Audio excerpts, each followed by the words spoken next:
warahmatullahi wabarakatuh.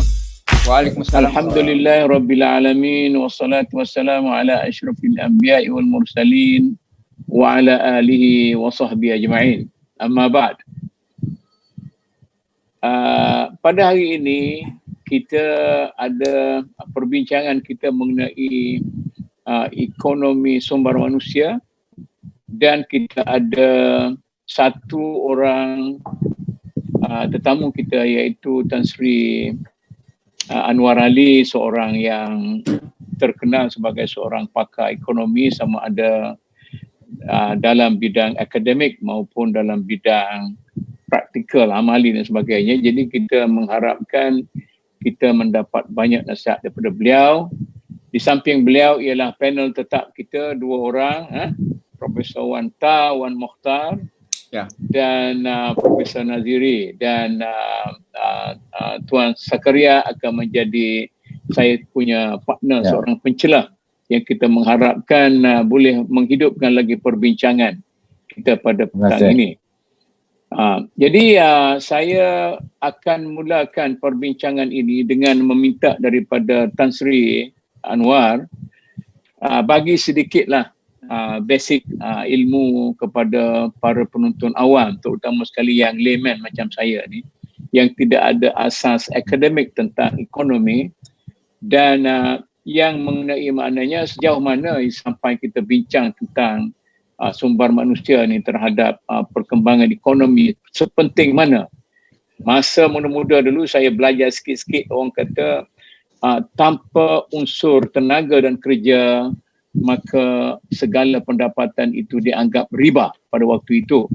Tapi sekarang ini kita nak bincang tentang kepentingan faktor sumber manusia dalam perkembangan ekonomi sesuatu negara, dan sesudah itu saya juga akan meminta Tan Sri untuk menghuraikan sikit dari segi realiti dalam negara kita, sama ada dari segi sumber manusia kita di Malaysia sekarang ini mengalami kelebihan ataupun kekurangan sumber manusia berbanding dengan tawaran kerja yang ada dan yang diperlukan. Silakan Tan Sri. Okay, bismillahirrahmanirrahim. Assalamualaikum warahmatullahi taala wabarakatuh. Waalaikumsalam. Yang saya hormati Datuk Profesor Mahmud sebagai pengurusi perbincangan petang ini, Saudara Prof. Wan Mokhtar, rakan saya dulu masih UKM, dan juga bersama kita ada Profesor Nazri daripada Universiti Melaya, dan juga moderator Tuan Zakaria. Jadi secara ringkasnya, tajuk ini amat penting sekali bagi mana-mana negara lah, dan kerana di antaranya tenaga manusia lah yang menggerakkan kegiatan-kegiatan ekonomi kita. Dari perspektif yang ringkas, tenaga bekerja di mana-mana bidang itu adalah penting bagi kita. Keduanya, selain tenaga ni, ialah mereka yang berusaha dari segi perniagaan, membuka perniagaan, itu juga guna tenaga kita. Dan juga mereka yang terlibat misalnya dalam negara-negara yang maju kalau banding dengan kita. Mereka yang inovatif, mencapai kejayaan dari segi rekaan-rekaan, inovasi-inovasi yang menggerakkan banyak aktiviti ekonomi. Jadi saya ringkas saja, yang pentingnya dalam negara kita,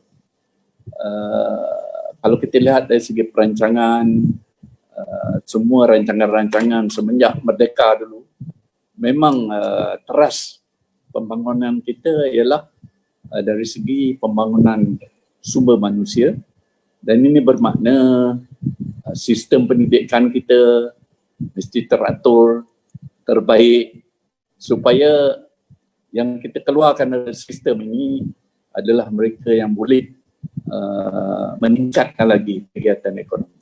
Jadi saya berhenti dulu situ Datuk Pengerusi, Ya. mungkin kita boleh bincang lagi soalan-soalan yang lain seperti pembangunan sumber mengikut sektor. Itu juga penting. Ya. Kemudian, ya. Okey, kalau macam tu, saya terus pergi, nanti tak apalah, saya terus pergi kepada soal pembangunan sumber manusia ya.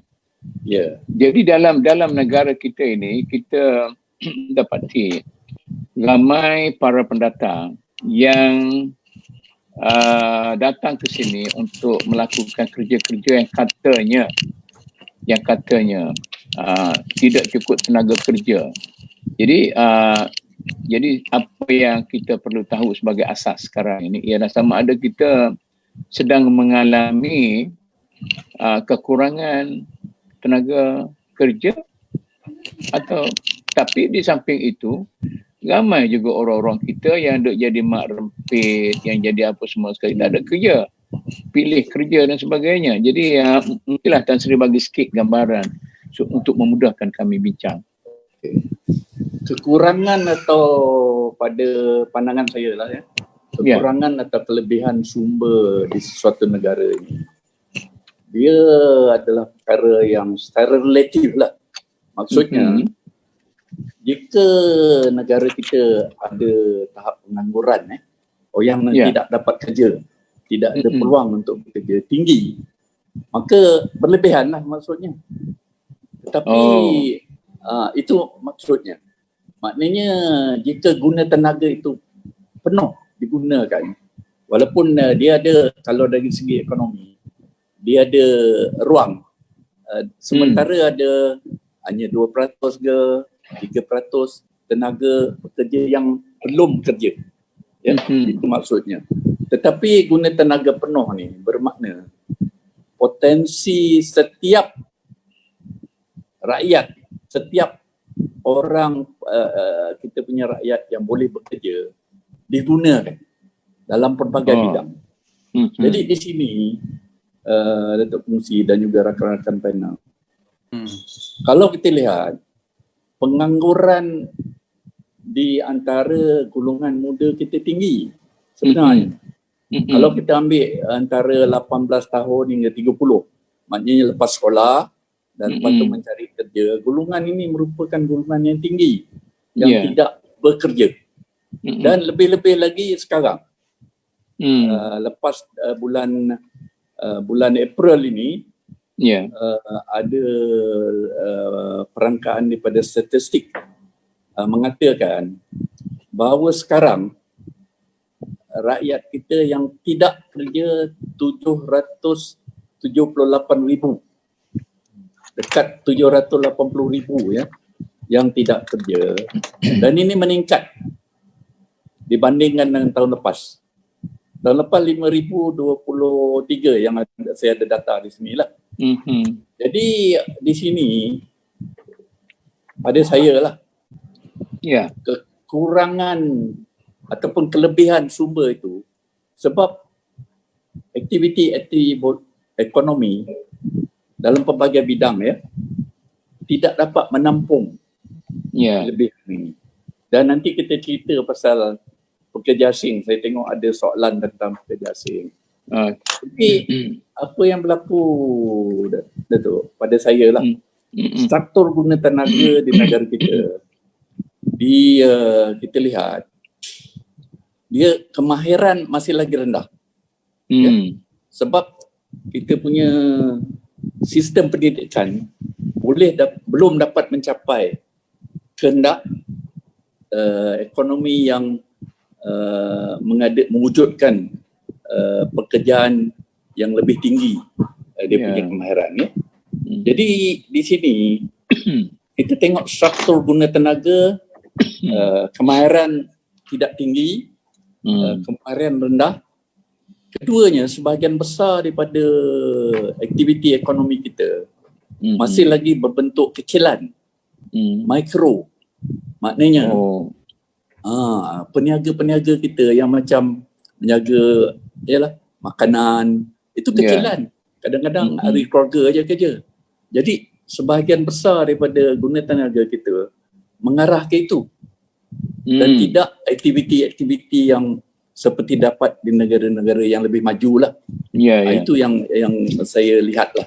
Jadi maknanya kalau kita melihat sekarang, maknanya ada lebihan mereka yang kerana tidak dapat kerja dan aktiviti ekonomi tak dapat menampung peningkatan bilangan pekerja tempatan. Lebih-lebih lagi kita tahu bahawa kita ada pekerja asing. Dan dalam masa 2-3 bulan lepas ni isu pekerja yang tidak sah memang sudah dibangkitkan. Perlukah mereka dihantar balik dan sebagainya lepas post COVID ni lah. Jadi begitu Datuk. Okey. Terima kasih. Itu Prof Wanta berbangkit daripada yang disebut oleh Tan Sri tadi. Maknanya saya faham tidak ada imbangan antara tawaran kerja dengan tenaga kerja yang ada. Maknanya kalau cakap kita Kelantan lah, tak masuk skru. yang lebih dan yang kurang. Kerja yang lebih ni tak ada orang nak buat. Orang yang tak ada kerja ni tak ada kerja dia nak buat. Jadi tak sesuai. Jadi kita rasa kalau Tan Sri kata kita buat keluar lah, nak kata halal tu kasar sangat. Kita buat keluar lah orang asing tu, bawa dengan kita tampungkan dengan orang Melayu kita. Tapi saya dengar orang Melayu ni sangat memilih kerja tak bagus, pemalas lah, apa semua sekali minta gaji banyak. Cuba ulas sikit, nak tengok setara mana kita ni hebat boleh memenuhi segala kerja ni. Yang kotor terima kasih.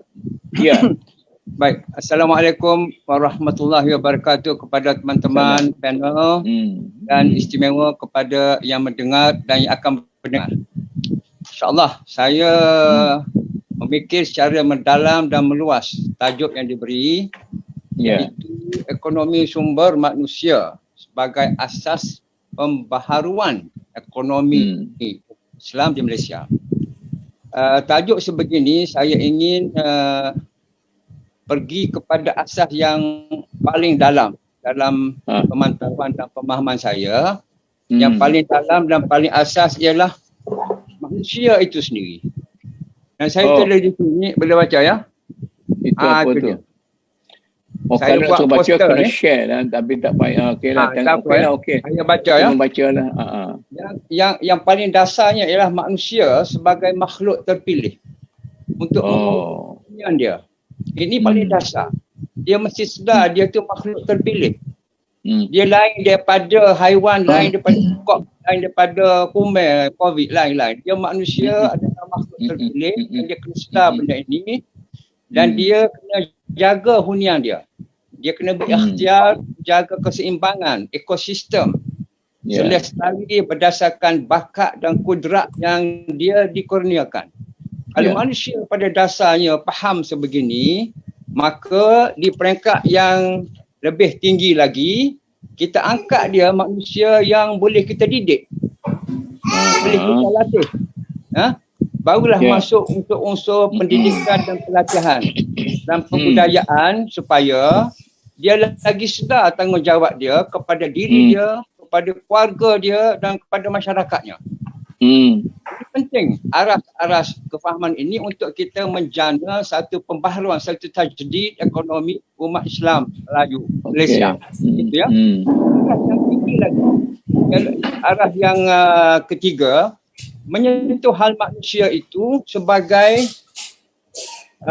orang yang telah dilatih dan boleh dilatih dan rela melatihkan diri kerana dia sedar kedudukan dia sebagai abdillah sebenarnya, bukan sebagai makhluk ekonomi semata-mata. Dia bekerja dalam pelbagai bidang. Tak kiralah bidang pensyarah ke, bidang meniaga ke, bidang usahawan apa-apa, tapi dia tahu dia ini adalah benteng kepada pembangunan masyarakatnya. Dia akan lihat dalam aspek-aspek governance dia. Dia akan menjaga governance. Dia tak akan tipu. Dia tak akan tipu diri sendiri. Dia tak akan tipu mak bapak dia dan sebagainya. Maka dia akan bina perundangan. Dan itulah kita lihat dari segi syariah Islam, dia ada maqasid dia dan dia terbit daripada satu jati diri yang unggul, yang mahu menjadi seorang yang berjasa kepada masyarakatnya. Jadi kalau kita lihat tiga-tiga aras ini bermula daripada aras yang paling dasar, iaitu manusia itu dia terpilih. Dia bukan hidup sebagai mikroba COVID, tidak. Dia bukan hidup sebagai lembu ataupun keldai, tidak. Dia hidup sebagai manusia yang terpilih untuk mengurus huniannya. Jadi kalau di sinilah pendidikan kita, Majlis Dakwah Negara dan juga kementerian yang menjaga hal ehwal sumber daya manusia ini memberi satu penekanan kepada pembangkitan semula. Apa yang Tan Sri bilang, potensi perlu dijadikan asas. Ini bakat terpendam. Saya sangat suka ini sebab di peringkat asas manusia itu dia ada bakat terpendam. Dia bukan secara genetiknya bodoh. Manusia ini secara genetiknya Allah mencipta dia sebagai khalifatullah. Mana boleh kita kata dia bodoh. Dan jangan sekali-kali kata orang Melayu bodoh atau orang Cina bodoh atau orang India bodoh. Itu urusan ras.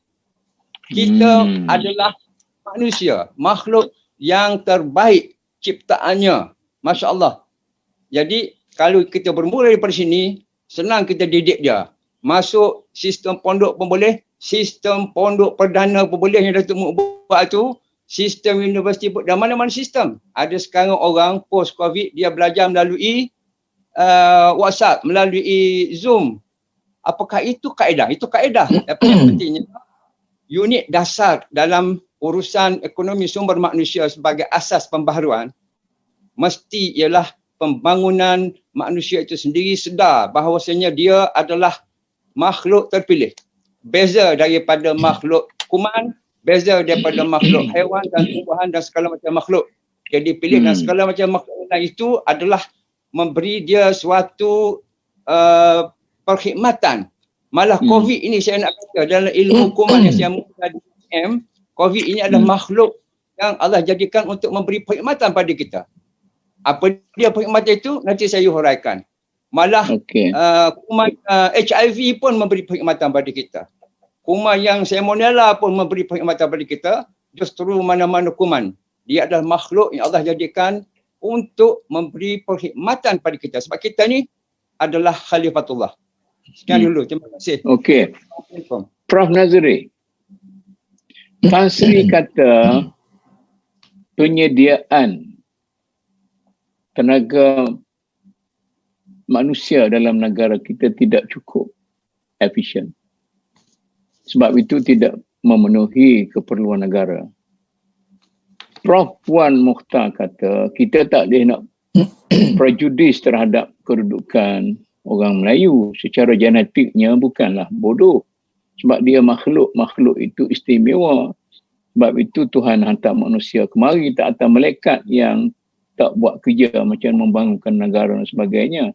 Tetapi realitinya orang-orang Melayu itu dikatakan seperti itu. Sehingga ke British pun bila nak bangunkan, nak korek lombong, nak bangunkan ladang, dibawa orang Cina, orang India daripada luar. Dan kita pula kalau bila ada kerja pembangunan ekonomi yang cepat, maka kita koli bawahan pun kita ambil orang Indonesia. Jadi sebenarnya nak tanya Prof Nazri ni, betulkah kerajaan kita telah berjaya membina suatu dasar ataupun mempunyai dasar dan melaksanakan dasar untuk membina sumber tenaga yang cukup untuk keperluan sebenar? Maknanya pembinaan tenaga manusia yang terancang berasaskan kepada keperluan sebenar kerja dalam masyarakat. Terima kasih. Assalamualaikum warahmatullahi wabarakatuh. Salam. Waalaikumsalam warahmatullahi wabarakatuh. Alhamdulillah rabbil alamin wassalatu wassalamu ala rasulil karim wa ala alihi wa ajmain. Ya, saya nak memberi kesedaran kepada kita tentang hakikat yang ramai orang yang tersilap mengatakan bahawa rakyat Malaysia ni malas atau orang Melayu ni malas. Kalau kita tengok budak-budak Melayu yang naik motor, food panda sebagai contoh kan. Mereka bekerja siang malam untuk mencari rezeki. Ada yang terpaksa kerja dua pekerjaan. Ada yang kerja jadi driver bus sebagai contoh. Saya tahu kehidupan mereka kalau pergi Kuala Lumpur tu, dia tak balik rumah. Dia balik baru ke Kuala Lumpur ke Kota Baru selama seminggu, baru dia balik rumah. Dia tidur dalam bas. Untuk mencari rezeki. Ramai yang kerja sebagai driver bas yang macam ni, yang sebab kadang-kadang berlaku aksiden sebab terlampau letih, mengantuk. Itu juga saya tahu orang yang bawa taksi di KLIA. Saya tanya kawan saya seorang, dia kata dia di dalam kereta di KLIA sebab nak cari rezeki, tak balik rumah. Itu saya tanya dia, sanggup awak? Dia kata, bukan saya. Tahu tak, dia kata, Prof, ada kawan saya 3 minggu duduk dalam kereta dekat KLIA, bawa kereta tak balik rumah mencari rezeki. Jadi siapa yang kata bahawa orang Melayu ni malas, dia tak tahu realiti kehidupan orang yang bekerja di bawah sana. Kenapa mereka kerja begitu teruk? Sebab sekarang ini, kita kena faham sekarang ini adalah sistem ekonomi yang kita ada sekarang ini adalah bentuk yang sangat opresif dalam bahasa Inggerisnya, memeras tenaga kerja sebab dia nak mengurangkan kos. Sekarang ni banyak organisasi perniagaan, kita ambil syarikat BAT, dia mempunyai banyak beban kewangan, hutang banyak dan sebagainya, dia bersaing di antara satu sama lain. Jadi dia terpaksa mengurangkan kos. Kalau tidak, dia tak boleh survive. Jadi bila nak kurangkan kos, kalau dia nak kurangkan kos, katakan syarikat bas, dia nak kurangkan kos pakai tayar celup, bahaya. Dia mungkin akan terpaksa, dia akan melanggar undang-undang. Dia nak pakai spare part yang murah, tak boleh juga. Dia apa yang dia buat selalunya syarikat-syarikat ni, banyak syarikat, cara yang paling senang untuk mengurangkan kos ialah mengurangkan kos tenaga kerja, mengurangkan gaji. Sebab itu, banyak syarikat, dia dalam keadaan persaingan yang sengit ini, dia akan mengurangkan kos. Dan sebab itulah gaji pekerja bawah terutama sekali dia susah nak naik dia. Dan kadang-kadang tak cukup. Sebagai contoh, kalau kerja di supermarket sebagai contoh, dia akan dapat lebih kurang 1,000 lebih je. Tetapi boleh ke hidup sebagai seorang untuk ada keluarga, ada anak dan sebagainya, boleh ke hidup dengan gaji 1,000 lebih? Kalau di Kuala Lumpur ni, sewa rumah kalau di Petaling Jaya 1,500 untuk dapat satu apartmen yang kecil sahaja. Jadi dia perlu lebih kurang mungkin 3,000 baru dia boleh dapat hidup dengan keluarga dia. Kalau dia kerja gaji 1,000 lebih, sebagai contoh, saya ada kawan saudara, dia kerja sebagai driver. Apa dia buat? Dia terpaksa tinggalkan anak tini dia di kampung. Duduk di sini, sama ada dia duduk dalam bilik kecil ataupun dia duduk dalam kereta dia, tidur dalam kereta supaya mengurangkan kos. Ini yang berlaku sekarang ni. Mungkin puluh ribu sekarang ni orang-orang yang bekerja seperti itu. Sebab itulah syarikat, orang Melayu bila dia nak ada keluarga, bila orang bagi dia gaji 1,500, dia tak nak ambil sebab dia kata dia tak boleh hidup dengan 1,500. Siapa yang ambil kerja ni? Orang-orang Bangladesh, orang Indonesia. Sebab apa? Mereka memang datang sini dan sanggup hidup seperti itu sementara. Dia duduk dalam bilik satu apartmen mungkin 15 orang, 20 orang satu apartmen. Tapi tak apa sebab dia akan duduk ni selama 2 tahun, lepas tu dia balik Bangladesh atau datang balik. Jadi dia duduk sementara. Jadi sebenarnya dia sekarang juga dalam keadaan yang ditekan dan menjadi mangsa kepada sistem ekonomi yang sangat kejam terhadap mereka. Jadi sekarang ini kita tengok ini adalah fenomena dia macam ni, Prof Nazrin. Okeylah kita kata sebagai buruh kasar orang kita tak suka kerana gaji murah. Bukan tak suka, sebab dia tidak realistik. Pendapatan yang dia dapat itu tidak realistik untuk hidup sebagai seorang yang Okey. Kalau tengok orang maknanya saya tengok baru ni orang yang kerja dengan Indah Water datang depan rumah saya nak baiki masalah pembentungan. Dia ambil orang Pakistan. Syarikat ambil Pakistan. Dia orang ni kerja siang malam. Malam-malam bekerja tapi gaji dia murah. Dan dia orang ni sanggup sebab apa? Dia datang sini sementara saja. Jadi oleh kerana itulah orang apabila orang Malaysia dia nak duduk sini, dia nak ada keluarga. Jadi kalau kita bayar dia 1,000 lebih, dia tak boleh, sebab tu dia akan cari kerja yang lebih mahal yang dia boleh hidup sebagai satu keluarga. Kalau tidak dia akan jadi macam hamba abadi, tak ada keluarga. Tak boleh kahwin. Masalahnya sistem kita sekarang ni sangat sangat memeras terhadap pekerja. Dia mengurangkan kos yang sehingga sangat rendah. Sebab itulah hanya orang-orang yang datang daripada luar yang sanggup kerja pada gaji yang begitu murah. Jadi kita kena fikir tentang sistem kita ni sekarang ni yang menghasilkan keadaan seperti itu. Okey. Jadi saya kena balik kepada Tan Sri baliklah. Soalan yang saya kemukakan kepada Prof Naziri dan Prof Naziri telah jawab dengan panjang lebar dan jelas. Orang kita ni bukan pemalas, tetapi mereka itu memilih kerja kerana sistem yang kita kata yang menekan mereka itu. Cuma kalau dia tak suka kepada sistem, mengapa dia tidak mengeluarkan dirinya daripada sistem yang menekan itu, iaitu menjadi orang yang makan gaji? Buatlah kerja bisnes sendiri, tapi dia orang tak buat juga. Ini nak tanya Tan Sri dululah. Macam mana Tan Sri? Sementara tu tuan kalau nak tanya sambil-sambil lah. Okay. Saya Tan Sri. Okey, terima kasih. Rasa saya setuju dengan Profesor Naziri tadi. Mungkin saya boleh tambah lagi ya. Ya. Kerana di antara strategi kerajaan dan juga ini disukai oleh sektor swasta. Satu, mewujudkan gaji murah ya. Supaya mereka punya kos operasi kalau boleh tak meningkat. Dan harga, oleh kerana ini mereka dapat memperoleh lebihan dalam pengeluaran mereka, dapat keuntungan. Dan tadi kita sentuh juga berkait dengan ini ialah kita masih lagi mendapati banyak pekerja asing yang memang rasa saya memang mengambil kesempatan kerana pada mereka gaji murah tak apa. Saya sebenarnya mungkin terlibat dengan Kementerian Sumber Manusia tentang gaji minima. Majlis Perundingan Gaji Minima yang sekarang ditetapkan untuk bandar-bandar besar, bandar raya 1,200 minimum.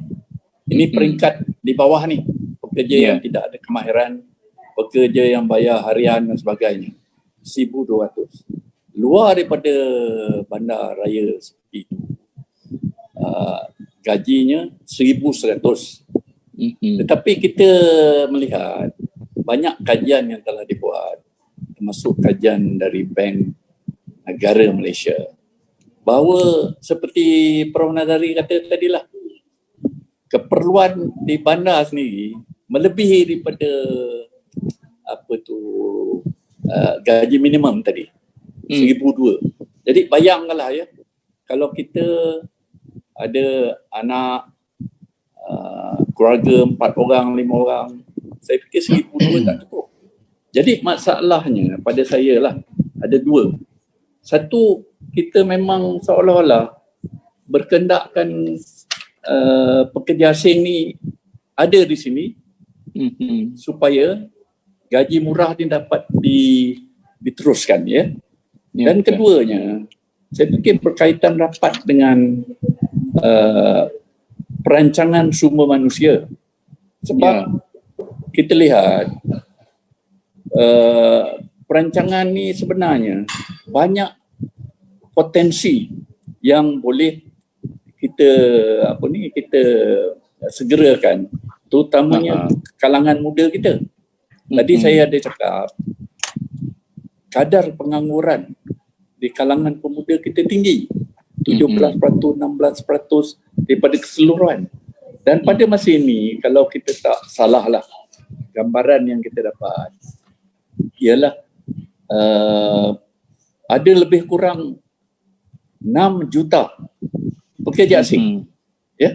Dan di antara ni, mungkin setengah ialah kira halal, dihalalkan. Yang setengah tadi parti. Jadi ini menimbulkan masalah.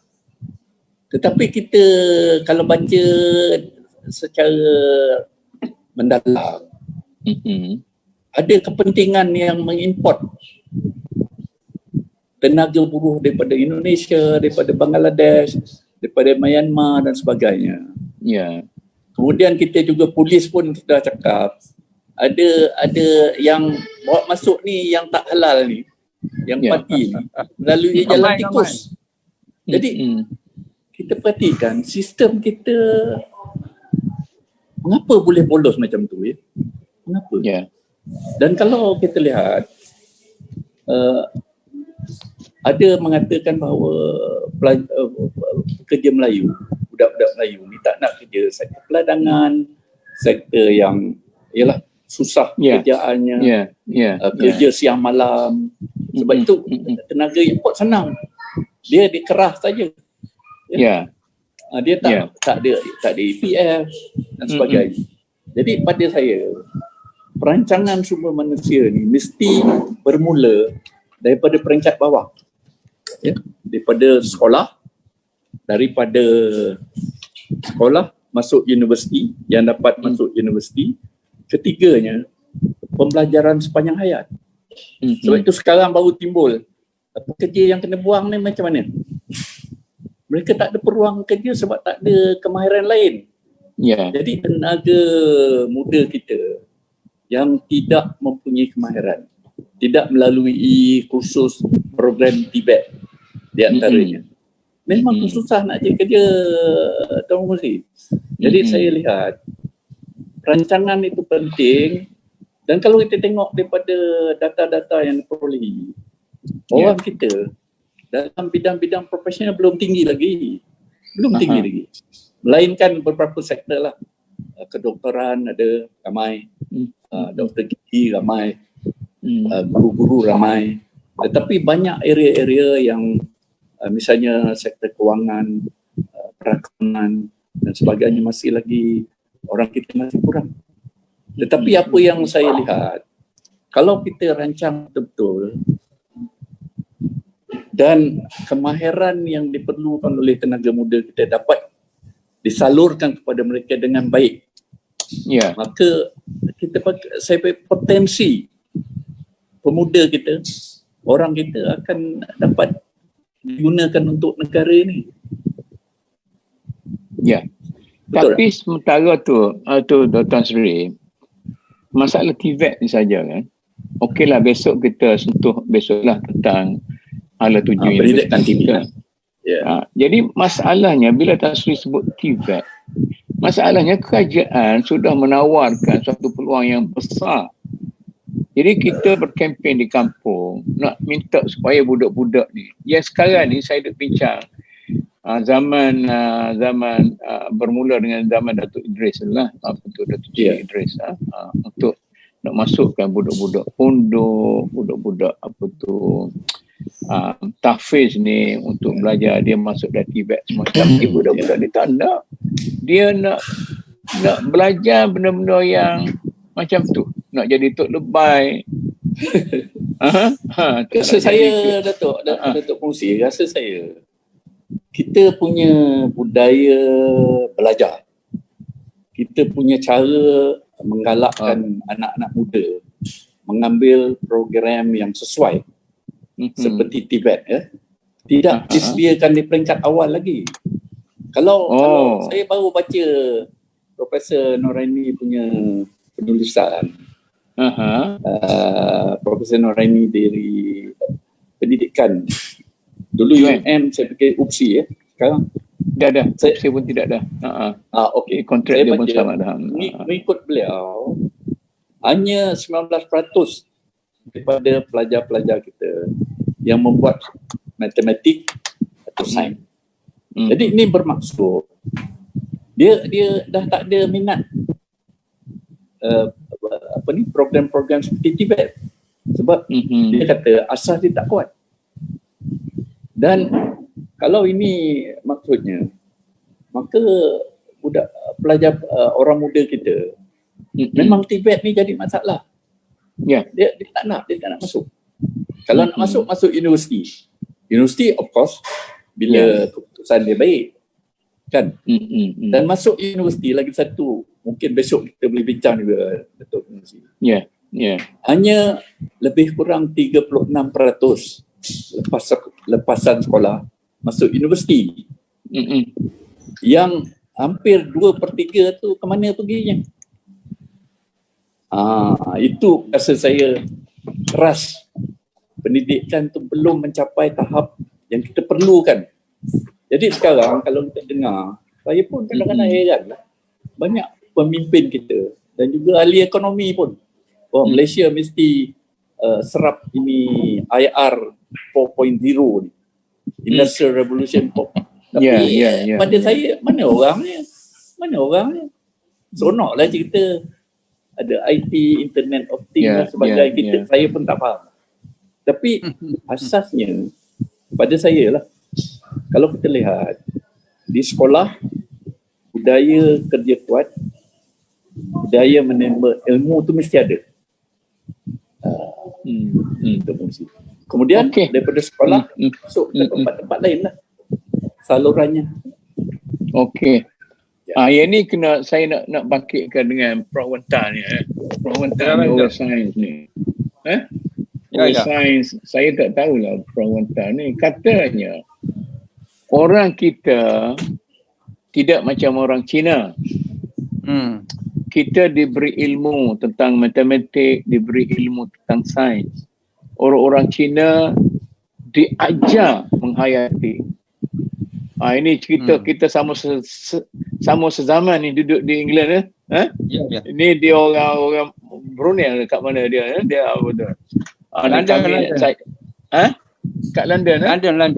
London. Saya dengan Tan Sri ni kat apa ni? Canterbury. Canterbury. Bila kita bawa pergi anak, ini pengalaman saya ni, bawa pergi anak ke tadika. Saya perhatikan, walaupun saya duduk tu tidak lama, saya perhatikan mereka itu melatih anak kita tu bagaimana menghayati pendidikan itu. Tapi bila budak-budak yang kemudiannya masuk tadika di Malaysia ni, kita tidak melatih budak-budak kita menghayati itu katalah matematik ataupun sains. Dia hanya memberi maklumat. Macam juga kalau saya dalam bidang pengajian Islam ini, kegagalan kita membina mentaliti Islam di kalangan masyarakat kita. Semalam kita bincang dengan Datuk Seri Anwar Zaini. Kegagalan itu kerana kita hanya memberi maklumat. Dia tidak boleh menghayati Islam yang persoalan yang sebenar. Jadi begitu juga yang macam Tan Sri kata tadi, budak-budak kita kena yang 2/3 yang tak masuk universiti ni kena salurkan kepada vocational dan sebagainya. Tapi mereka itu tak nak sebab mereka itu tidak menghayati. Dia nak macam budak-budak. Kata budak tukang basikal, anak tukang basikal sendiri pun, dia sejak kecil lagi dia telah menghayati bagaimana menjadi seorang tukang basikal. Dekat rumah saya ni, kat Seksyen 14 ni, yang menjadi penjual ikan itu, sekarang ni dah peringkat cucu pun dia mewarisi kemahiran bapak dan tok dia tu. Lebih efisien daripada bapak dan tok dia dalam bidang itu. Tapi kita, kalau jadi peladang, macam tu lah dulu. Macam mana Prof Wanta? Okey, Tok, macam ni ya. Saya rasa kita dah masuk fasa ke depan ini ya. Ya. Apa yang Datuk mahukan dan juga Tan Sri mahukan dan saya mahukan dan pendengar mahukan ialah apa kita nak buat. Mengambil kira segala kekangan ataupun segala kepayahan, dan saya yakin ke depan adalah kemudahannya. Begini ya. Kita ke depan dengan mendidik mendidik dan melatih dan membudayakan anak-anak kita supaya berdikari, supaya bekerja sendiri. Jangan nak bekerja makan gaji. Sebab makan gaji tak cukup. Makan gaji sekarang dah ada minimum. Orang Malaysia tak boleh bekerja. Hanya orang luar negara. Ini polisi kerajaan. Kita terima itu. Sekarang kita ke depan, kita buka syarikat sendiri, kita buka koperasi keluarga dan kita menjana dana tanpa hutang. Nanti Seri Nazri akan ambil isu ini, menjana dana tanpa hutang untuk meluncurkan syarikat sendiri dengan kekuatan-kekuatan yang sedia ada. Saya yakin Datuk ya, ke depan ini setelah kita meneliti apa yang kita dah sedar COVID-19 ini dah kena masuk penjara dalam rumah, dah sedar kena berfikir, kita lupakan, bukan lupakan ya, kita ambil ingatan tomahan-tomahan terhadap bangsa-bangsa ini, kita ambil ingatan dan kita ketepikan dulu. Kita ke depan, ramai di antara kita yang dah ada PhD, yang dah ada profesor, kita ada majlis profesor negara, kita ada kementerian itu ini. Sekarang kita ke depan buka sendiri, syarikat sendiri. Itu saja yang saya lihat, Datuk. Sebab dari segi apa yang Profesor Nazri kata, semua orang boleh bekerja. Tengok saya pekerja pasar malam, tak tidur. Pekerja yang jual durian sekarang, dia seronok di situ. Cuma saya nak ingatkan, dalam keseronokan kita mencari harta dunia ini, jangan lupa kita mengajar supaya harta akhirat itu sangat-sangat penting. Okeylah. Saya khawatir nanti tak kala kita membangunkan suatu gagasan pembangunan sumber daya manusia dan segala macam, kita lupa bahawasanya kita ini adalah manusia yang dipilih sebagai abdillah, sebagai khalifah untuk mengurus kita. Justru diri kita, warga kita dan masyarakat kita ini dapat kita luncurkan ke depan atas landasan yang kokoh. Itu saja. Saya rasa sekarang ni ambil apa yang pengurusi katakan, kalaulah sistem itu menekan, sistem ini payah kepada siapa pun, maka kita hijrah. Itulah pembaharuan, itulah tajdid yang kita ambil daripada Rasulullah SAW.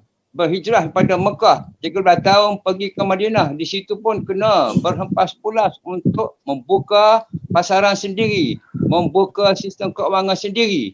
Ini masanya kita ada zakat, kita ada wakaf, kita ada hibah, kita ada macam-macam.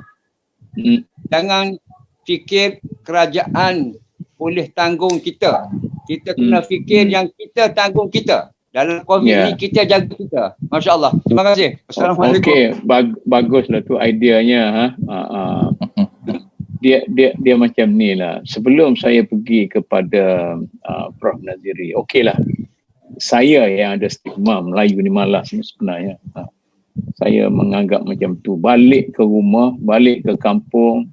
Tok, maaf Tok, kena buang stigma tu. Sekarang kita kena buang stigma tu ke depan. Ini nak bergantung kepada Prof Wanta, Prof Naziri dan Tan Sri nak buat stigma itu. Tapi saya nak cerita, katalah. Keluarga saya di kampung ada yang mahir buat apa tu ayam percik. Ada yang mahir buat makanan-makanan Melayu sedap-sedap. Saya kata saya nak tengok produk-produk kamu ini boleh lawan Jepun tu. Makanan Jepun. Saya bagi tahu cerita. Jadi sushi Jepun tu, nasi dagang boleh jadi macam sushi Jepun. Kemudian nasi tumpang boleh jadi macam sushi Jepun. Macam-macam. Nanti saya nak balik kepada Prof Wan yang benar-benar macam ni kan. Cuba Prof Wan selesaikan masalah macam ni. Saya nak melahirkan orang yang berdikari, yang toke-toke besar, macam kita kata orang Cina datang kat Malaysia dulu pakai kain merah selai sepinggang, orang Kemboja pun datang, tapi sekarang mereka itu dah kaya-kaya. Kita tak tahu yang konglomerat yang besar-besar tu, siapa dulu, siapa nenek dia, cucu, datuk dan sebagainya. Prof Naziri, ini Prof Naziri punya hobi ini ialah dana tanpa hutang ini. Macam mana secara praktikalnya? Jadi saya nak buat pondok perdana, nak minta dana. Orang kata mana, tunjuklah dulu kejayaan kamu. Tanpa kejayaan awal kami tak bagi dana. Jadi macam mana saya nak dapat kejayaan awal sedangkan tak ada dana? Macam tu jugalah kita nak buat bisnes-bisnes yang lain. Macam mana? Saya punya pengamatan, kita kena ada, kita kena kenal pasti masalah, kemudian kita ada penyelesaian jangka pendek dan jangka panjang. Okey. Jangka pendek, sekarang ini kita sudah pun terjebak dalam sistem riba yang mencekam.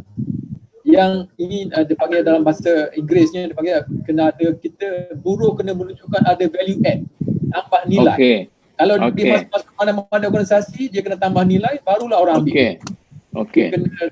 Sumbangan dia tu boleh menjanakan keuntungan kepada syarikat. Okey, kita tinggal. Sistem riba kita tinggal. Tak payah bincang dah. Jadi sekarang ini, jadi dari segi jangka pendek, kita tak dapat lari. Kita kena bagi tahu kepada umat Islam, anak-anak Melayu ni, dia kena nak tambah, dia kena mempunyai kapasiti tambah nilai. Kalau dia kapasiti dia tambah nilai dia rendah, dia akan dikalah kepada pendatang asing macam Pakistan, Bangladesh, Indonesia dan sebagainya. Jadi dia kena mempunyai skill level ataupun kemahiran yang tinggi, barulah orang nak ambil dia sebab dia boleh memberi tambah nilai kepada organisasi.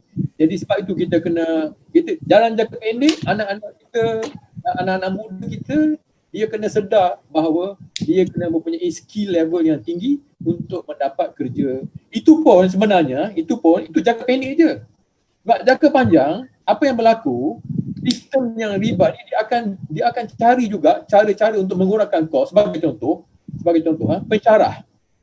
Dulu time mungkin Tan Sri Anwar mungkin tahulah. Kita tahu bahawa pencarah dulu nak jadi pencarah ada masters pun cukup. Tak perlu ada PhD. Tapi sekarang ini ada PhD pun tak dapat kerja. Jadi maknanya dia jangka pendek je. Lama kelamaan sistem ini akan membuat di Amerika begitu ramai orang ada PhD tak dapat kerja. Di Malaysia dah mula fenomena ini. Di Korea dah lama, di Jepun pun dah lama. Jadi maknanya kita boleh setakat itu saja, tapi sistem ini akan sentiasa mencengkam hinggakan orang terpaksa mendapat kemahiran lebih tinggi. Bagi contoh lagi, engineer di Singapura, rupanya dia kena buang kerja juga. Sebab apa? Dia ambil engineer dari luar. Kemudian syarikat apabila dia rasa kos dia tinggi, apa dia buat? Walaupun dah ada engineer dan sebagainya, kita ada engineer, ada degree, ada master, tiba-tiba syarikat tu dia nak mengurangkan kos, dia pergi ke negara lain pula. Dia pergi ke Vietnam, dia pergi ke Indonesia. Akhirnya pekerja tak ada kerja. Sebab apa? Dia nak mengurangkan kos dia sebab dia di bawah tekanan sistem riba ini kan. Sistem yang dia akan jadi jangka pendek kita kena naikkan skill level kita supaya kita boleh survive dalam keadaan yang sangat mencengkam ini. Terpaksa kita tak boleh buat apa-apa. Tetapi kita nak bagi tahu bahawa dalam jangka panjang, jikalau sistem ni tidak berubah, dia tak selesai juga. Sebab itu di Amerika Syarikat pun ada masalah pengangguran. Sebab orang syarikat dia keluar daripada Amerika, pergi ke negara China, pergi ke Vietnam dan sebagainya. Jadi oleh kerana itu, saya tahu orang yang gelandangan di Amerika itu termasuk database administrator, electronic engineer, akhirnya duduk tak ada rumah, duduk gelandangan. Sebab apa? Sebab dia duduk kereta. Dia duduk dalam kereta berbelambat. Orang yang kereta berjojok sekarang.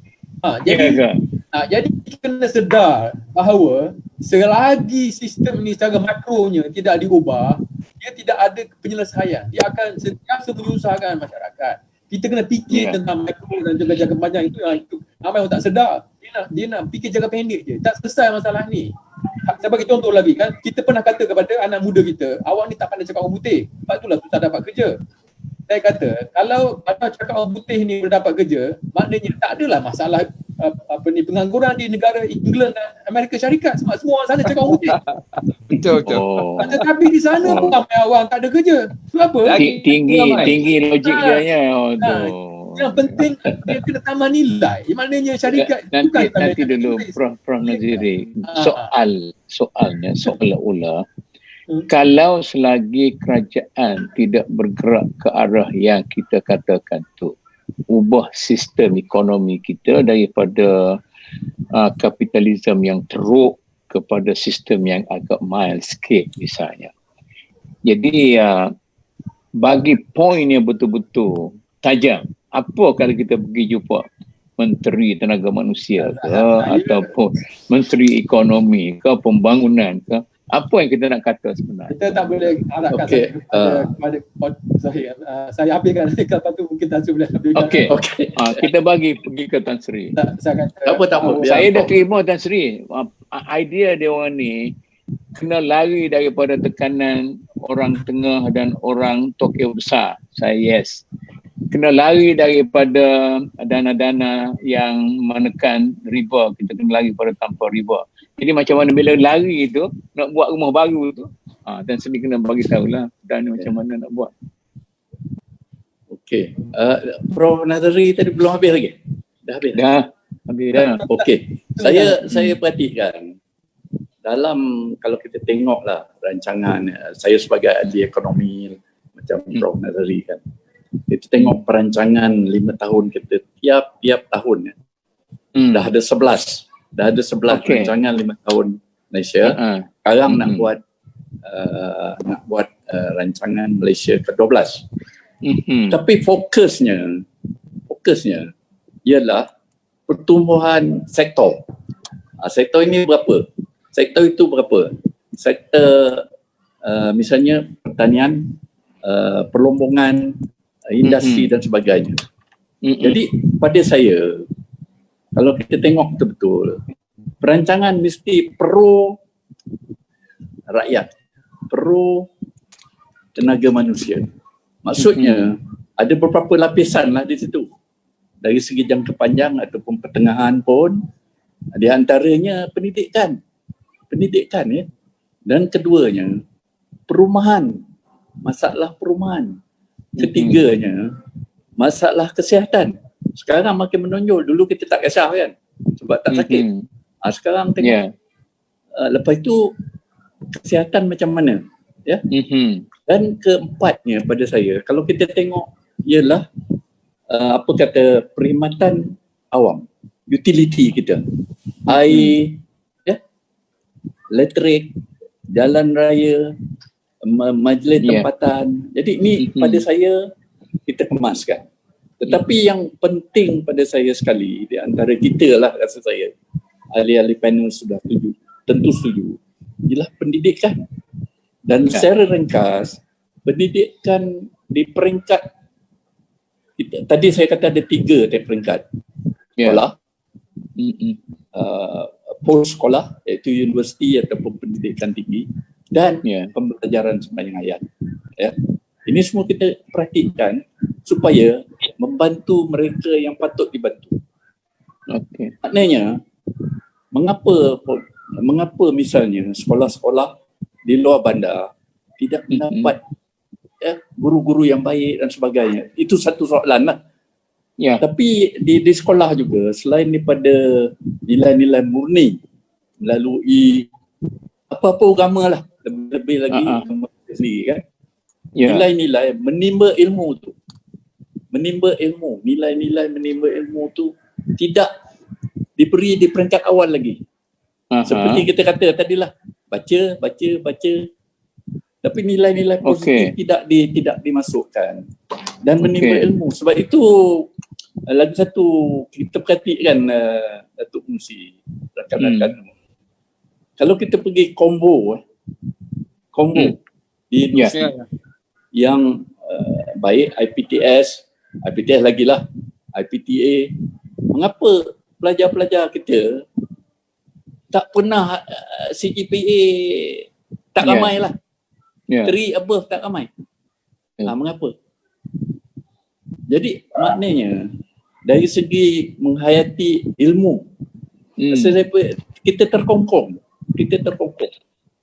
Sekarang Datuk Musi pun tahulah, budak-budak muda ni nak kata terima kasih pun susah, nak kata maaf pun susah. Pada saya 2 perkataan ni penting, mencerminkan budaya kita. Jadi secara ringkasnya Datuk Bungri, akhirnya pendidikan. Pendidikan itu penting. Kita mencorakkan tenaga manusia kita, bagaimana dia menerima nilai-nilai yang baik, nilai-nilai kecermangan, dan juga nilai-nilai nak menimba ilmu. Okey. Datuk boleh mencelah. Sila. Sila. Okey, sepanjang perbincangan 3 panel plus moderator, semua menceritakan masalah dan ada jawapan juga. Tan Sri mengatakan kita perlukan pendidikan. Pendidikan mesti berada di landasan yang tepat. Macam sekarang orang kata market driven lah. Mana kalau universiti itu dia mestilah bersesuaian dengan keadaan pasaran. Kemudian tadi Prof Nazari kata di negara-negara barat yang ada PhD pun tak ada kerja. Dan saya melihat di jalur baru yang kita cadangkan di bawah dialog ekonomi ini ialah kalau kita tajuk yang kita kata ekonomi sumber manusia. Saya suka mencadangkan manusia sebagai penggerak ekonomi. Jadi Prof Wanta sudah sebut sikit. Sebab yang Prof Nazari kata sistem tak tepat. Yang merancang sistem adalah manusia. Kalau Tan Sri kata pendidikan tidak menuju, yang merancang pendidikan itu adalah manusia. Yang kata orang kita rajin, keperluan untuk hidup, itu adalah manusia. Semua ini adalah manusia. Kalaulah kita kembali balik kepada manusia sebagai penggerak ekonomi, pemodal, apa matlamat dia menanam modal? Apakah dia merasakan dia bertanggungjawab untuk memberi kehidupan kepada manusia, memberi keamanan kepada dunia, kepada negara, ataupun dia sekadar mau mengaut keuntungan berlipat ganda kepada dia. Dan kalaulah itu matlamatnya, timbullah istilah perburuhan. Lagi murah kos, lagi tinggi untung. Kalau kos tinggi, berniaga untung tak tinggi, dan inilah juga yang menyebabkan illegal masuk dan sebagainya. Kalaulah boleh Tan Sri, Prof Nazari dan Prof Wankar cuba gabungkan balik, cuba huraikan balik manusia-manusia yang berada di pelbagai tempat, di pelbagai sektor, rakyatnya, pemimpinnya, bagaimanakah mereka patut membentuk, merombak struktur baru di jalur baru ekonomi kita ni, khususnya untuk membangunkan umat Islam lah. Itu saya punya lontaran saya. Itu falsafahnya tinggi itu kan? Boleh. Perempuan tak nak jawab, okey. Comel. Dia Tuan Zakaria, asalnya kita nak jadikan tajuk perbincangan kita ini ialah ekonomi perburuhan, tetapi tak apalah, kita baiki kepada ekonomi sumber manusia. Okey. Jawab.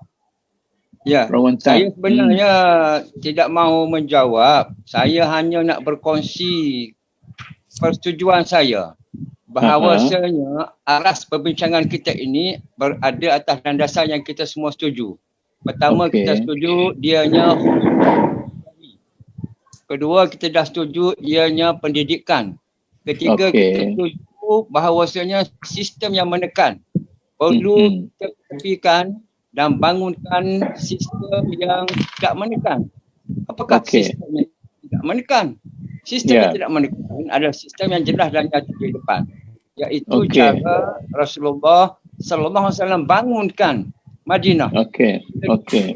Pada Mekah ke Madinah, dia buka pasar sendiri.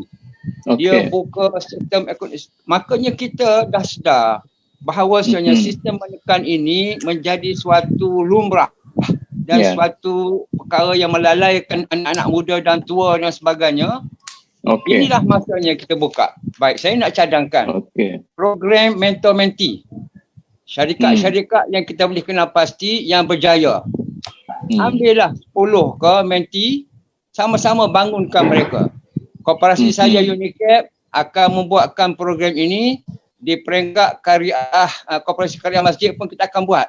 Tak kiralah kecil ke besar ke, yang pentingnya macam Tan Sri Anwar kata, kita kena mendidik. Mendidik apa itu?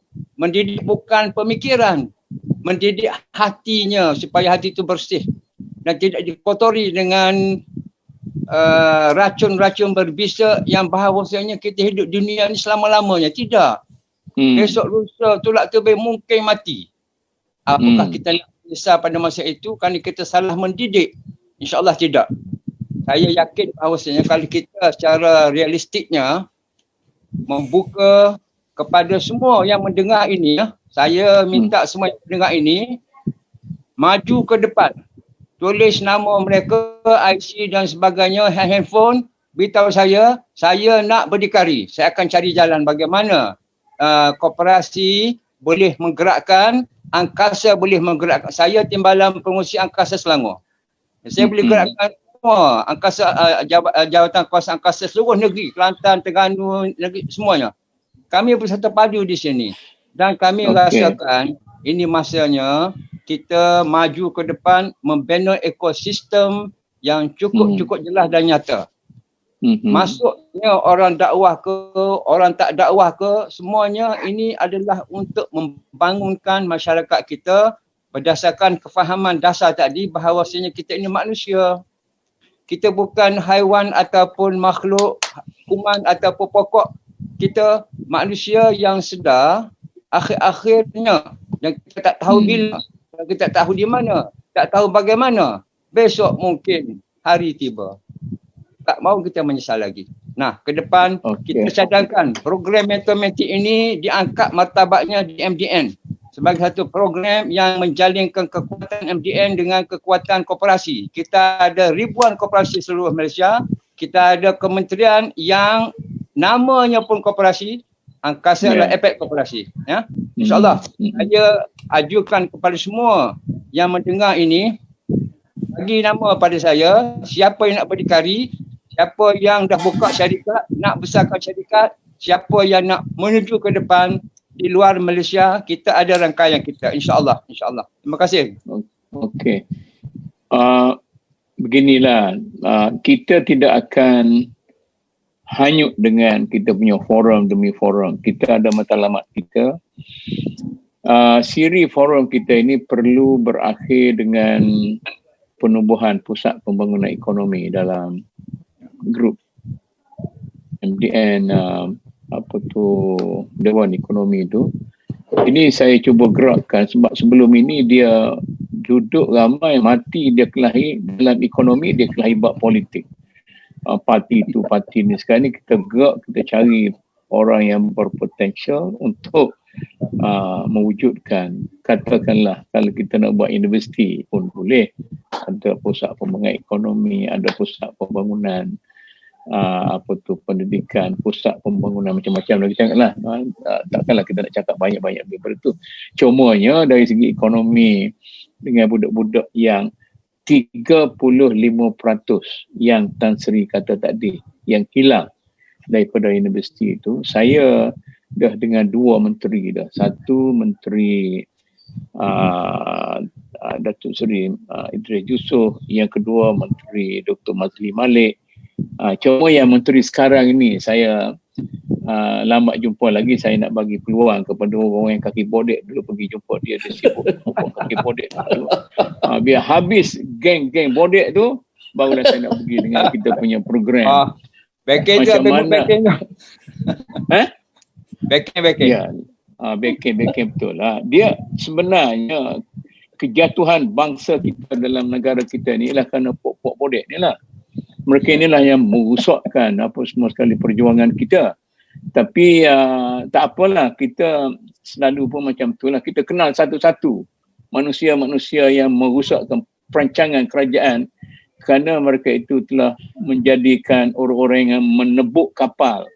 Sebenarnya perancangan tu okey, bagus, tapi oleh kerana ada kaki-kaki yang surrounding ini, itu masalah. Okeylah, kita. Jadi sekarang ni 35% ini. Dulu Tan Sri, apabila Khair Johari dia mengatakan bahawa orang di sekolah agama ini ialah orang yang tercecer dan dia tidak mengiktiraf sekolah agama sebagai sekolah yang diiktiraf sebagai kita katakan mainstream punya Okey, akhir sekali diiktiraf lepas keju hari, begitulah jauh dan sebagainya. Kemudian 35% inilah yang menjadi topik saya apabila saya bekerja dengan kawan-kawan nak menubuh ini dengan Datuk Seri Idris Yusof. Tahulah kalau kita bincang banyak benda-benda ni, dan termasuklah dia punya yang sekolah ulul albab dan sebagainya. Jadi 35% yang hilang ini kita nak payungkan di bawah satu sistem yang dia katakan pondok perdana bawah payung itu. Kita nak suruh dia orang ni. Tahun lepas saya gagal bila saya kumpulkan satu grup pelajar, bagi makan, bagi pelajaran, bagi tempat duduk. Datuk Mustafa bekas menteri yang kalah pada waktu itu, dia bertempat dia di kawasan dia tu, bangunan cantik. Akhir sekali 6 bulan ni lari. Kita punya program ialah intensif bahasa Inggeris dengan bahasa Arab. Akhir budak-budak kampung ni lari. Saya bawa guru daripada negeri Arab, dia tak boleh juga. Kita nak lahirkan, nak suruh dia nak jadi seorang yang tahu meniaga keuangan Islam, seorang yang tahu meniaga takaful Islam, seorang yang tahu buat bisnes dan lari. Itu satu pengalaman. Jadi sekarang ni saya nak mula dengan Prof Naziri, kemudian nak pergi kepada Tan Sri dan Prof Wanta dan tolong Tuan Zakaria. Apakah kita nak buat dengan 35% ini supaya mereka menjadi tenaga manusia yang sangat berguna? Yang dikatakan 35% ini orang yang terdidik dengan tahfiz Quran, orang yang terdidik dengan pondok dan sebagainya. Tetapi dari segi kerjaya mereka itu tidak melakukan apa-apa. Mungkin begitu. Di Indonesia misalnya, pesantren di Indonesia, dia mengapa pondok berkembang di pesantren itu? Satu pondok bila dia melahirkan siswadah dia pergi buka pondok lagi. Kemudian siswadah tu lagi buka pondok lagi. Pondok tu berangkai. Jadi masalah macam lah labu meniaga labu yang berangkai tu. Jadi sekarang ni sampai bila nak berangkai? Jadi apa pandangan kita untuk memulihkan 35% yang Tan Sri kata hilang tadi? Sebenarnya duduk di sekolah-sekolah pondok dan tahfiz. Bagaimana kita nak? Jadi agak-agak kajian hanya bagi beberapa ringgit untuk panggil bomba, ada CF untuk bangunan. Kemudian seterusnya kena minta daripada rakyat. Rakyat pula yang rakyat murba saja yang memberi bantuan. Rakyat korporat sangat keberatan untuk memberi bantuan dalam hal-hal seperti ini. Mereka tidak ada keyakinan terhadap orang yang menjadi serpihan dalam masyarakat ini boleh menjadi ejen pembangun. Kita mula dengan Prof Naziri dulu, Tuan Sri. Mula Prof Naziri dulu. Boleh. Okey, terima kasih Tok. Jadi saya ulang balik apa yang tadi, dan juga insyaAllah boleh menjawab juga apa yang Tuan Zakaria sebut tadi sebagai manusia untuk merubah keadaan. Saya cerita dulu sikit tentang penambah nilai tadi ya. Penambah nilai kepada organisasi barulah dalam jangka pendek.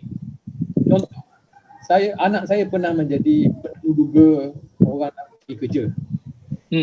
Dia sebenarnya dia ada basic degree sahajalah. Tetapi dia interview orang ada master dan sebagainya untuk jadi kerja. Saya tanya dia, awak ni ada degree tetapi awak interview orang ada master, MPA dan sebagainya, macam mana awak buat keputusan? Dia jawab apa? Dia ada level-level interview. Level pertama dia kata saya cakap Inggeris dengan dia sebab anak saya ni dia cakap Inggeris. Sebab isteri saya dahulu orang Mak Saleh. Jadi anak saya ni cakap putih macam mak dia lah. Jadi kata dia interview cakap putih, kalau tak boleh cakap putih dia buang nama, tak boleh masuk. Okey. Lepas tu dia ambil second round, barulah tengok kemahiran, kebolehan. First level adalah English saja. Sekarang ini jadi saya didik anak-anak saya sekarang yang sekarang ini, yang mak dia Melayu sekarang ni, saya didik kena pentas bahasa Inggeris. Walaupun dia masuk sekolah tahfiz, saya pastikan dia balik rumah dia cakap orang putih dengan saya. Saya paksa. Ya. Itu yang orang Melayu kadang-kadang kat kampung dia masih lagi dalam dunia lama dia. Dia tak sedar bahawa dunia sekarang dah international, syarikat-syarikat luar. Dia kena cakap, dia kena bolehan. Walaupun sekolah tahfiz sekalipun dia kena boleh cakap orang putih dalam Okey. Jadi itu, tapi itu jangka pendek sangat beritahu. Dia jangka pendek. Jadi saya kata tadi, di Amerika Syarikat, di England pun ada masalah walaupun dia orang boleh cakap orang putih. Kenapa? Ya. Apabila sampai tahap persaingan di antara syarikat yang sangat getir, syarikat-syarikat pun cabut lagi. Banyak dah syarikat di Malaysia yang ambil orang bercakap putih tadi di Penang, dah pindah ke Vietnam, dah pindah ke tempat lain. Sebab dia boleh mengurangkan kos. Walaupun di Penang boleh cakap orang putih, tapi dia mencarikan tempat-tempat dia boleh menjana keuntungan yang lebih banyak. Jadi dia pindah juga. Maknanya bila kita suruh anak-anak kita mempunyai kemahiran yang tinggi tadi, termasuk bercakap Inggeris dan sebagainya, kemampuan yang multitasking dan sebagainya, tapi itu jangka pendek saja. Kita sebagai manusia juga dan umat Islam ni kena merubah sistem. Kalau kecuali kita nak tutup negara kita daripada persaingan negara-negara riba tadi. Itu saya pun tak boleh apa itu. Tapi sekarang kita dah terbuka dan syarikat-syarikat masuk dan boleh keluar dan sebagainya. Jadi kita kena hidup dalam dunia yang sudah terbuka.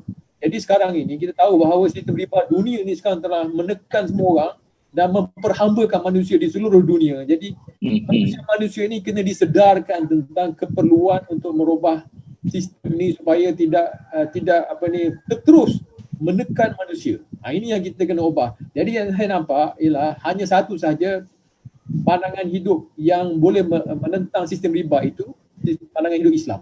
Sebab sistem lain tak sebut, agama lain tak sebut. Hanya agama Islam saja yang masih lagi berperang dengan sistem riba. Jadi kita kena sedar bahawa selagi sistem riba maharajalela di dunia, dia tak selesai masalah ni. Jadi jangka pendek kita kena naikkan kemahiran, jangka panjang kita kena sedarkan seluruh manusia ini bahawa kita kena ubah daripada sistem riba yang menekan manusia ni kepada sistem. Okey, Prof. Naziri. Saya rasa kita sudah setuju sebelum ini. Cara perubahan kita tidak memilih perubahan politik. Kerana kita bukan orang politik. Kita memilih perubahan sosial. Jadi bagaimanapun orang politik, kita bagilah mereka itu nak kelahi sampai atas langit, mereka kelahilah. Sampai hancur negara kita pun, kelahilah. Tetapi kita adalah orang-orang yang membangunkan sistem sosial di luar daripada sistem politik mereka itu. Jadi itu yang kita perlu tekankan. Bagaimana kita nak buat satu social change, nak ubahkan sosial kita, yang itu kita rasa perlu fikirlah. Perubahan kita tu jangan orang silap jangka kita nak buat perubahan politik, kita tak ada sangkut paut dengan politik. Kita perubahan sosial. Okey, kita setuju di situ. Ya. Okey. Setuju. Tan Sri. Okey. Tan Sri. Pergi ke Tan Sri. Tan Sri. Boleh. Saya ingin tambah ya, Datuk. Ya. Pertamanya apa yang Prof. Nazari cakap, saya amat setuju sekali. Apa yang penting ialah memberi kemahiran yang berlebihan untuk anak-anak kita, terutama sekali untuk potensi dia akan digunakan sehabis-habisnya. Sebagai contoh, saya tak tahu berapa orang, mungkin Datuk mesti lebih mengetahui, Prof. Wan pun mungkin mengetahui berapa orang anak-anak kita yang pergi sekolah tahfiz, berapa orang. Dan di antara ini dia tak masuk sistem aliran aliran utama kan. Jadi saya tahu ada satu college technical sebagai contoh. College technical di Kelang, kawan baik saya. Dia memberi kemahiran kepada anak-anak di sekolah tahfiz ni yang lepas tingkatan 3 ataupun 4 untuk mendapat kemahiran, misalnya membetulkan elektronik, electrical punya, sebab college dia mengajar diploma dalam bahagian technical. Jadi ini satu usaha yang rasa saya di luar daripada aliran perdana kerajaan. Jadi kalau boleh ini buat dicontoh sebagai satu contoh amat penting sekali ya. Keduanya yang saya nak komen, tadi Datuk Musi pun beritahu, Datuk Mahmud beritahu. Kita rancang ni semua baik. Ya. Rancangan akan datang, rancangan 5 tahun ke 12. Ya. Tapi dalam rancangan ni banyak masalah-masalah yang saya lihat dari segi pelaksanaan. Dari segi pelaksanaan dia tak sampai. Ya. Tak sampai. Seronok lah. Negara maju, negara mesti berkembang 9%, 7% tiap tahun. Ya. Tapi bila implementasi dia tak mencapai itu. Ya. Dan ini rasa saya satu kerugian. Kerana mungkin yang buat polisi ni dia tak kisah sangat. Sebab anak beranak dia okey dan sebagainya. Dia dah ada kekayaan dan sebagainya. Dia tertinggal. Sebab masa dasar ekonomi baru dulu dilaksanakan. Masa Tun Razak dulu. Ya. Saya peringkat awal berjalan baik. Sebahagian besar daripada tenaga profesional sekarang orang kita lah. Kalau tak ada DAB, entah ke mana entah kita kan. Jadi implementasi pada masa tu memang teratur. Ya, itu kebaikan. Akhir sekali Datuk, saya nak tentang persepsi Ya. Persepsi kita dari segi pendidikan lah. Bahasa Inggeris saya tahu penting. Tetapi mengapa kita utamakan pelajar-pelajar, pelajar-pelajar yang handal ni kita hantar kononnya top UK University macam Prof Wan misalnya ya. Prof Wan, you pun termasuk dalam grup tu dulu kan. Ya, jadi, betul. tapi kita kata Universiti Malaya, UKM dan sebagainya handal, top ranking. Apa pasal student-student kita yang handal ni tak nak pilih universiti kita? Misalnya contohlah, kalau kita ada pelajar SPM 9. Apa ni, dia skor 9. Ya. 9A tanyalah dia, oh saya nak pergi UK, saya nak pergi Australia. UK Datuk pun tahulah, separuh tu tak masuk pun the top university. Dia masuk University of East London. Tapi bila balik, I'm speaking, you know. Dia tak kira lah. Jadi masalahnya Datuk pada saya lah, persepsi policy makers kita patut ubah. Budak-budak pandai macam ni hantar Universiti Malaya, hantar UKM, hantar UPM dan sebagainya, supaya taraf budak-budak kita meningkat. Sebab persepsi dia, saya pergi Universiti Malaya, the best. Kalau tak, dia kata saya pergi East London, yang terbaik. Dia tak pergi Oxford pun. Lagi satu, saya selalu tanya dulu menteri-menteri lepas sebelum ni, mengapa budak-budak pelajar pandai daripada kawasan luar bandar, kawasan kampung, yang pandai-pandai ni kita hantar hostel, asrama? Sepatutnya dia tinggal di sekolah yang di mana dia berasal, membawa adik-adik dia yang lain tu mengikut dia punya role model. Pada saya itu penting. Sebab budak-budak kampung, dia bila sampai tingkatan 6, tujuan dia nak masuk hostel. Kalau tak dapat, harapan dia habis. Persepsi dia, sekolah aku ni tak bagus. Betul. Jadi ni semua kena fikir betul-betul. Betul, pada saya lah. Ya, betul. Kita ni mengikut macam ranking. Saya tak setuju. Apa pasal kita sibuk ranking? Padahal ranking ni, Prof Nazari pun tahu, Universiti Malaya top okey. Tapi tapi dalam dunia ni, the non-English speaking universities, Germany, daripada Korea, daripada Jepun, Turki. banyak lebih handal. Lebih handal. Yang kita sibuk apa Zah? Kita sibuk ini sebab ini konspirasi Mat Saleh. Dia berkata itu Melaya mana tak boleh sampai dah. Tak boleh sampai. Sejarah betul. kita baru tak sampai 100 tahun. Dia Oxford, Cambridge, Harvard beratus tahun dah. So kenapa kita ngeko?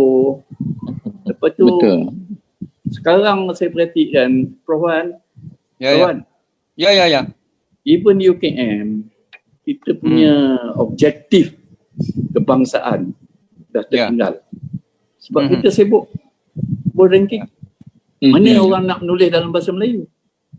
Ya, betul. Prof Wan? ketinggalan je. Macam mana? Itulah hal Betul. bahasa ni kita ketengahkan lagi.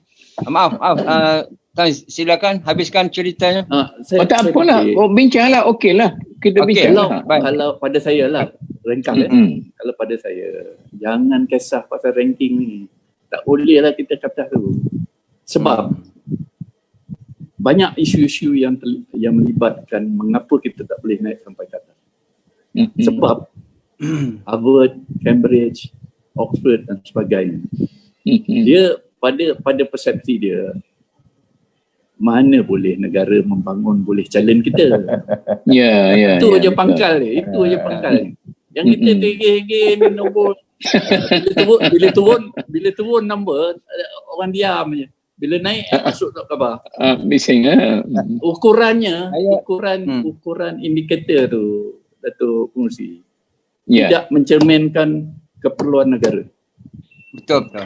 Dan kita belum merdeka. Tapi saya rasa pelik juga dulu bila ranking ni, bila seorang MQA yang memulakan ranking tu hilang pergi, datang orang lain. Saya kata kepada bos baru MQA, kalau nak popular buat ranking ni. Dia kata saya tak berani. Kita sekarang ni ranking ni sudah jadi satu kegilaan yang semua orang tahu gila, tapi dia terus melakukannya juga. Itu mungkin kena ada cerita panjang tu. Ada cerita panjang ranking ni sebenarnya. Prof Wan sama yang saya Sri kata tadi. Saya setuju dengan Tan Sri Anwar bahawasanya ranking ini kita ketepikan dulu kerana dia bisnes besar. It's big business. Dan kita kena bayar banyak. Dan pulangannya pun tidak seberapa. Kita lupakan. Bolehlah guna tu. Walhanya dari segi ranking, kita ada yang sendiri punya, yang Malaysia punya. Dia panggil setara. Dah cukup dah. Ya. Penerapan tempatan. Jadi kalau nak tanya kenapa universiti awam tak gunanya itu soalan yang Kepumas lah. Jawapannya payah. Tapi kita tahu jawapannya. Saya cadang kita guna je setara dan bangunkan setara ini sebagai ranking Malaysiana dan kita bandingkan dengan ranking luar negara, barulah kita ni duduk atas tanah rendah, tanah tinggi yang sama. Tidak kita jadi pengikut. Satu hal ranking saya setuju. Hal bahasa ni tambah sikit Prof Wan. Sila. Kita hilang sebenarnya kita punya tujuan membangunkan universiti, terutamanya dalam ilmu bahasa Melayu. Betul. Itu saya bila ranking habis. Betul. Kerana ranking ini dibuat dalam bahasa Inggeris, semuanya parameter itu sangat bertumpukan kepada dunia bahasa Inggeris. Jadi kita pun macam betul Tan Sri Anwar kata, kita terlalai dan hanyut. Baik, sekarang kita kena ubah balik bahtera merdeka itu supaya berada atas landasan yang kokoh. Balik kepada falsafah penubuhan UKM. Falsafah penubuhan. Saya tambah sikit Datuk Wan, yang Prof Wan dan Datuk Pengerusi. Saya perhatikan sekarang, saya bacalah artikel ekonomi yang saya minat. Saya baca dalam bahasa Inggeris. Pertama problemnya, ramai yang menulis. Artikel 20 muka surat. Yang menulis sampai 8 orang. Betul ke ni? Ini ranking. Keduanya. Ada yang 20 orang pun ada. Yang 20 orang sains, mungkin sains pun lah. ada. Ada sains ramai ya. English dia pun tergabur juga. Sama. Apasal dia orang terima? Apasal dia orang terima? Tu ada editor Itulah. lagi. Baik. No, editor Sekarang sebelah sana terima je. Ya. Kita Dia ambil- nak tunjukkan kepada orang luar bahawa Ya. standard kita tak ada. Oh. Itulah yang Tan Sri kata, ini mainan pihak Betul. pelaksana.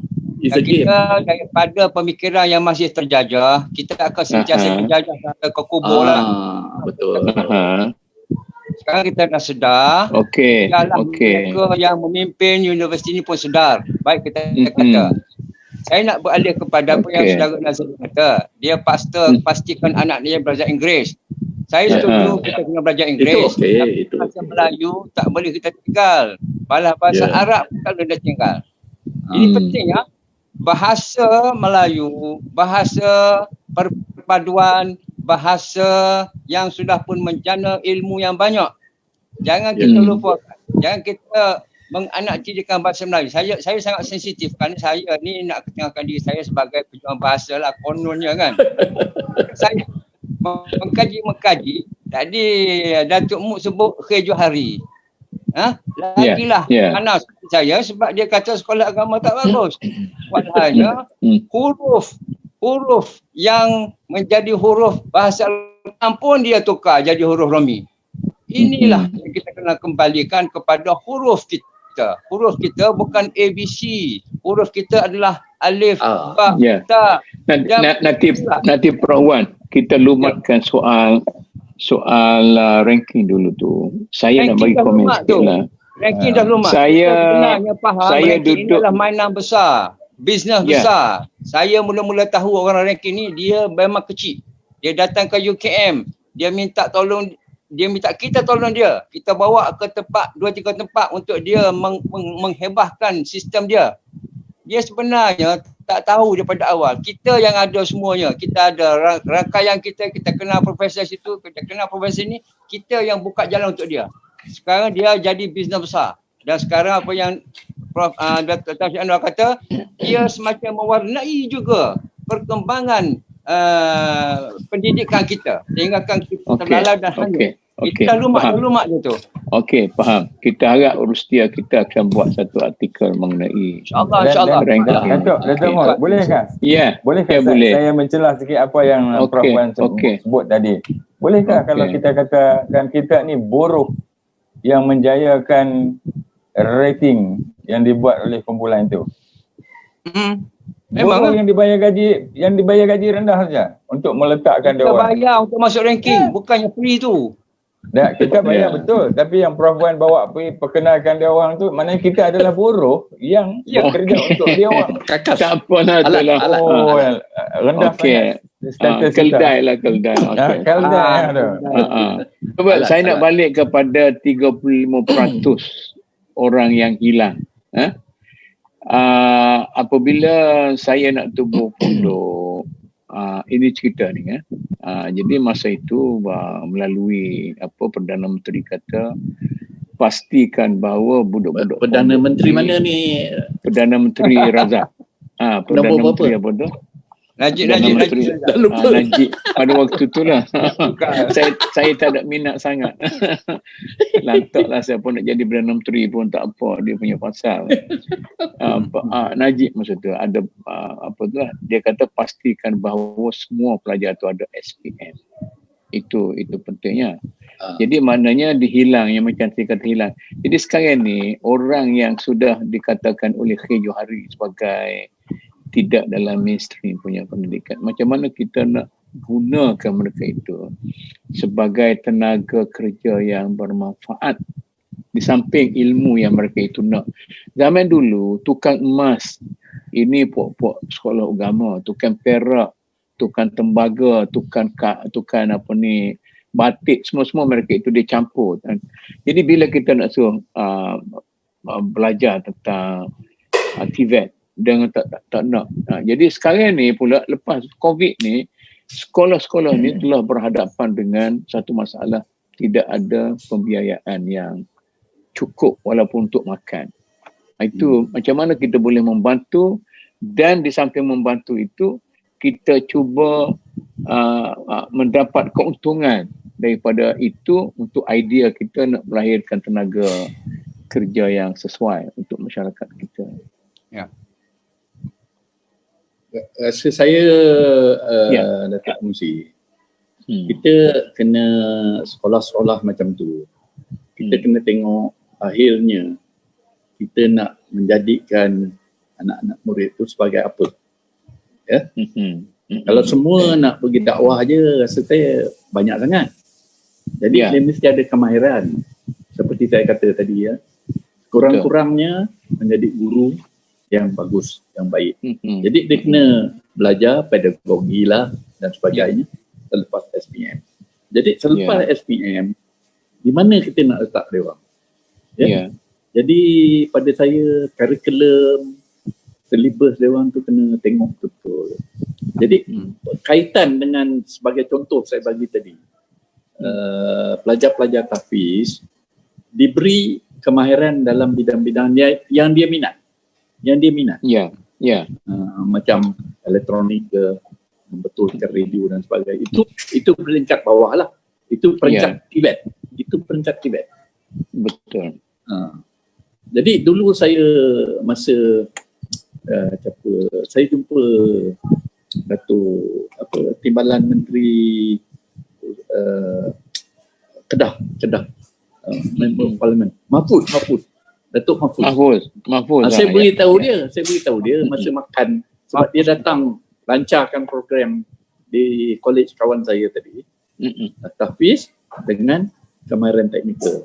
Jadi masa makan tu saya suggest lah, apa sebab kita tak buat secara besaran benda ni. Pagi besok dia announce dalam surat khabar, dia kata kita nak adakan Tibet City. Lepas seminggu kemudian saya jumpa dia. Datuk, macam mana cerita Tibet City? Itu kita announce sajalah, dia kata. Itulah. Lepas tu senyap.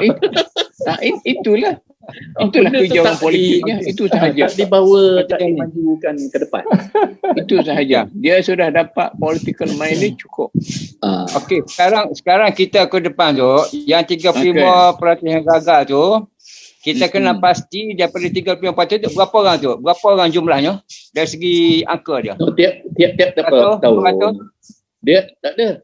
Tiap-tiap tahun 450,000 ataupun 470,000 pelajar ambil SPM.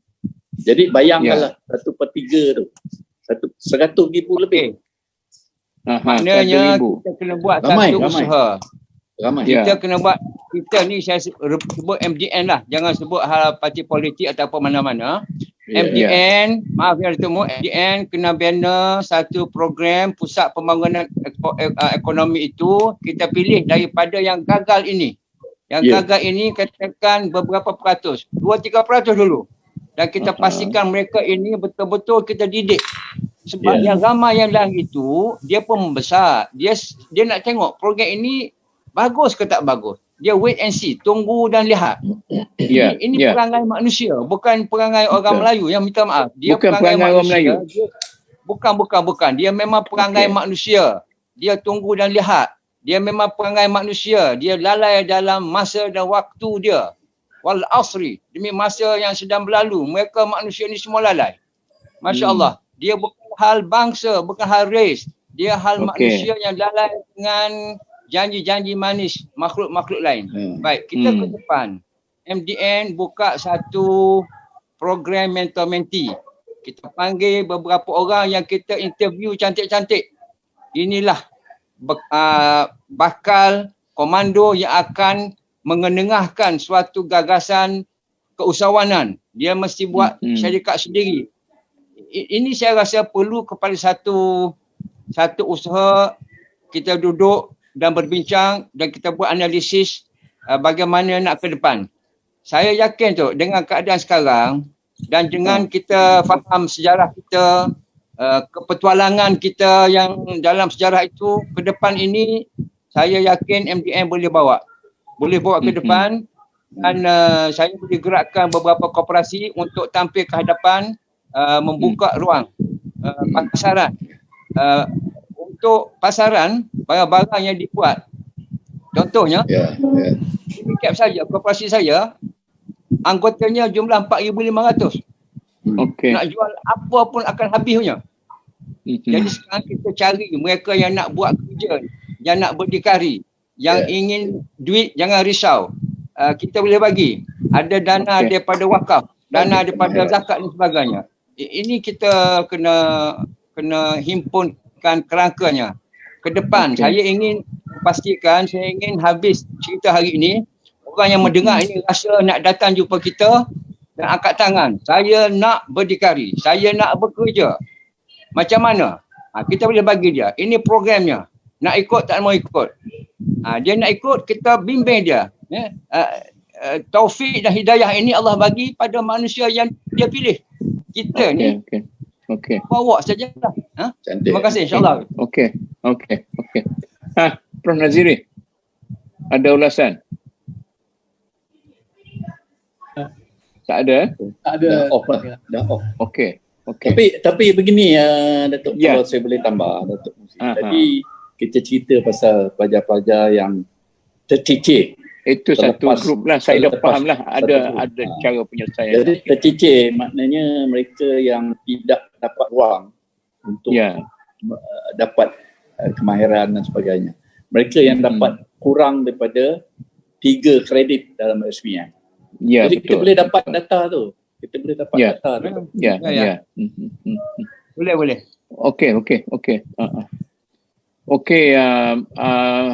Tuan Zakaria, ada, kalau tidak kita boleh dah seolah-olah sampai kepada satu kesimpulan. Sesuai. Okey. Kalau begitu kita tamatkanlah di sini perbincangan kita, dan saya rasa kita akan sambung perbincangan ini dalam metod yang lebih praktikal, iaitu dalam bentuk kerja. Macam kita katakan tadi, kita cubalah segala forum yang kita buat ini, kita mulakan, saya dah bagi tahu dalam ni, kita mulakan dengan ekonomi dulu supaya kita buat dengan secara yang praktikal. Apa yang kita kata kita buat, bukan nak suruh kerajaan yang melakukan. Tuan-tuan dan puan-puan sekalian, inilah perbincangan kita pada hari ini. Saya rasa perbincangan yang agak menarik dari segi amalinya, dan kita telah meneroka beberapa pemikiran baru dan memerlukan kepada follow up yang berkesan untuk kita mengatasi segala perkara yang dibiarkan berlarutan oleh pihak-pihak yang mungkin berkewajipan, tetapi ialah kewajipan kita sebagai pembangun masyarakat untuk menyelesaikan masalah-masalah yang tercicir yang tidak diselesaikan oleh orang lain. Akhir sekali saya mengucap terima kasih sekali lagi kepada Tan Sri, Prof Wan, Prof Naziri, Tuan Zakaria. Wabillahi taufiq. Wassalamualaikum warahmatullahi wabarakatuh. Waalaikumsalam. Terima kasih. Terima kasih.